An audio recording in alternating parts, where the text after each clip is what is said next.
My husband's having a hyperglycemic episode. His sugar is 410 and he's unresponsive. God.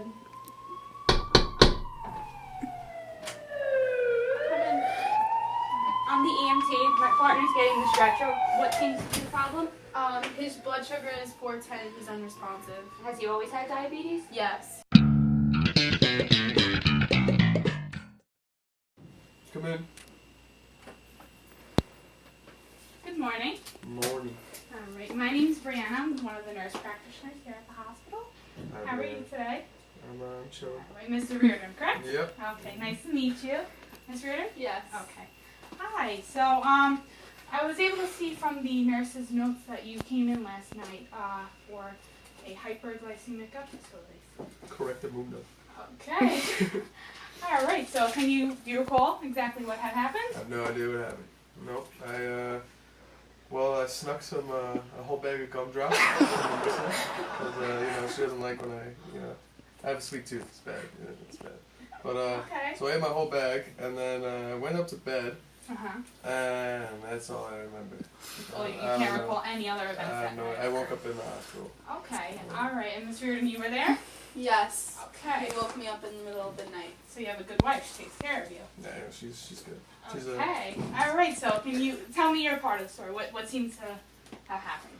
So I woke up in the middle of the night and he was moving around in bed. And then I looked over to see that he was unresponsive. And then I went and ran to get his blood sugar monitor. I checked his blood glucose and it was 410, so I called for an ambulance right away. Okay, so 410 was a little on the high She side. tends to exaggerate. No, well, I don't know. The singer's It was speaking. 410. Okay, so You're the 410. doctor. All right. All right. So, how do you manage your diabetes when you're not in this situation? Well, at home, Uh-huh.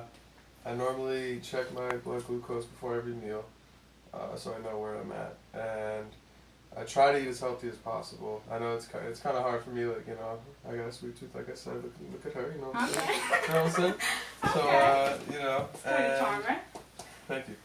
But I also try to exercise for at least an hour every day. What type of exercise do you do? My joints aren't so good, so I run. But I can only run maybe 1.5 miles. We swim. Sometimes we go swimming. We go swimming. Okay, that's good. What about walking? What about, instead of, I know with here on Long Island, there seems to be the stigma that, a lot of people like to drive, or, sometimes taking a walk. Yeah, we walk, right? Sometimes, we try to walk yeah. when we can. Okay, We that's ride good. bikes. All right. At least a little, we recommend at least, 30 minutes to an hour of activity a day. Walking would be great. It's good for your heart. Be good to manage diabetes. Okay, all right. What insulin are you currently on? I saw from the nurse's notes that you're solely on the regular insulin. I'm just on regular insulin. You're just on the regular insulin. Yeah. How long have you been on the regular insulin for? Whew. What has it been? 15 years? Probably 15 years. Okay. It's been a long time. Yeah. All right. So you've had the diabetes for 15 years now. Yeah. Okay. All right. And do you see, your regular primary care physician? Yeah, Dr. Lipschitz. Great doctor. Okay. I'm familiar with him. You know Okay. Dr. Lipschitz? I do. Okay. All right. So, of course, following this visit, you are going to follow up with your PCP. You'll follow up with Dr. Lipschitz.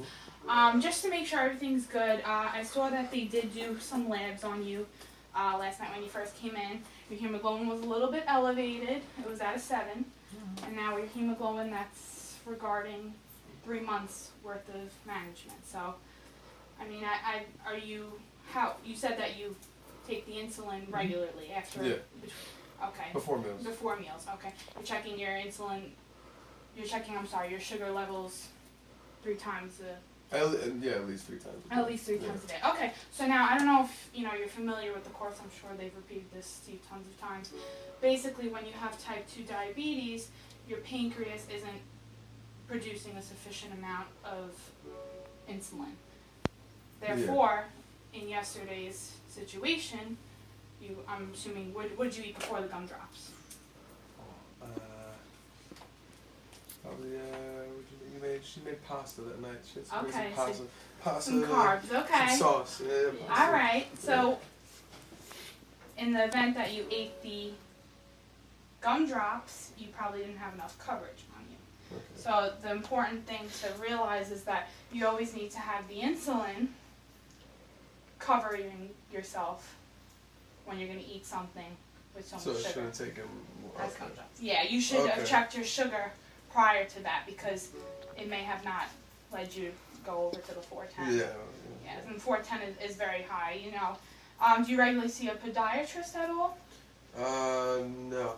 Okay. Do you have any other health problems, health conditions? No, I'm strong like a bull. I'm Strong good. like a Yeah. bull? Okay.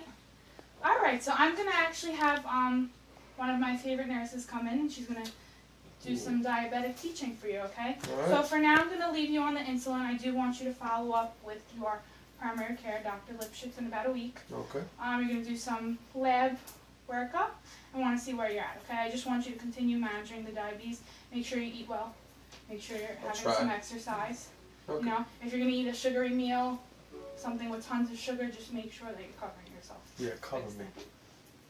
I'll make sure he's covered. Yeah, she's got it. I'm sure. I trust her. I believe she takes care of you. Thank you. Okay. All right. All right. So it was nice to meet you. Thanks so much. Thank you, Take Doctor. care. Okay.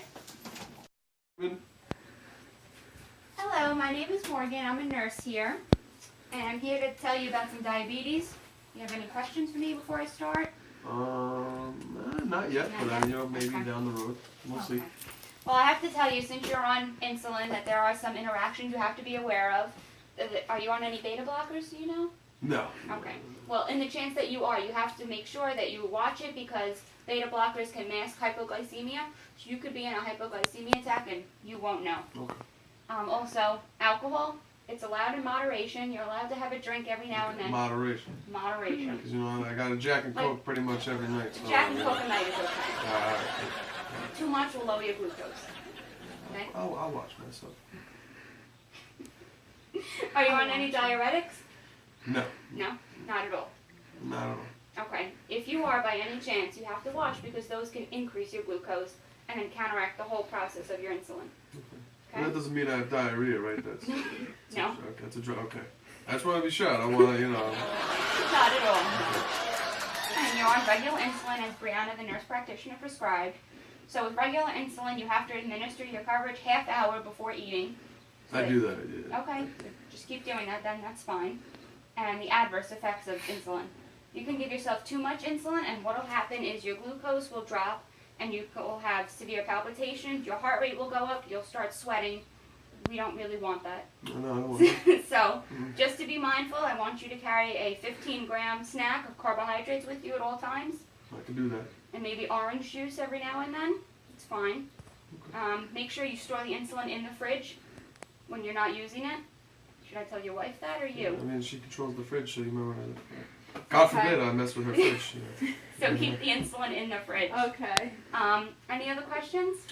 Okay, so when I'm injecting myself, Yes. I normally just do it in the same spot on the abdomen. Should I, move it around? You could do it in the same spot. You could keep it on the left side of your abdomen, but I want you to rotate the sites because So what will like- happen is you'll get lipohypertrophy. Okay. And the muscles will just build up and then you won't be able to absorb the insulin at all. Alright, so move a little bit. Yes. Okay. And when you're checking your glucose, I want you to switch fingers because the fingers have a lot of nerve endings. And if you keep stabbing yourself there, Oh, it's yeah, going to that ruin the nerve hurts. ending. It does Mhm, hurt, yes. It does. Okay. Before I leave, I just want to make sure you follow up with your podiatrist mostly because being a type 2 diabetic, you're more at risk for diabetic neuropathy, Okay. which will mean you'll lose the nerve endings in your feet and you could step on something and not know. My And feet? yes, your feet. Oh, So always wear socks and never open-toed shoes. Always Right. sneakers. Follow up with your ophthalmologist because it can cause eye degeneration. Cardiologist just to be safe, and your regular endocrinologist and your primary to manage your diabetes. Alright. You got it? That's all right. I got I'll write it down for I'll you. take care of it. She's I'll got it. write Alright, it down she's for got her. it. Do you have any other questions? But what about safety? Precaution if you have diabetes and you're at home is after you use the injection, you have to put them in a sharps container. If you don't have one like we have at the hospital, take an empty Clorox bottle and you can put your needles and syringes in there. The main thing is to prevent needle stick. We don't want any of you getting stuck with someone else's needle. Yeah, well, the damn dogs. throwing it out in the trash can. Very nice meeting you, and good luck. Thank you. Thank you. I like it. I got broads in Atlanta, just at the lean the family. Credit cards in the scammers, hitting the licks in the van. Legacies, family. Wait and see the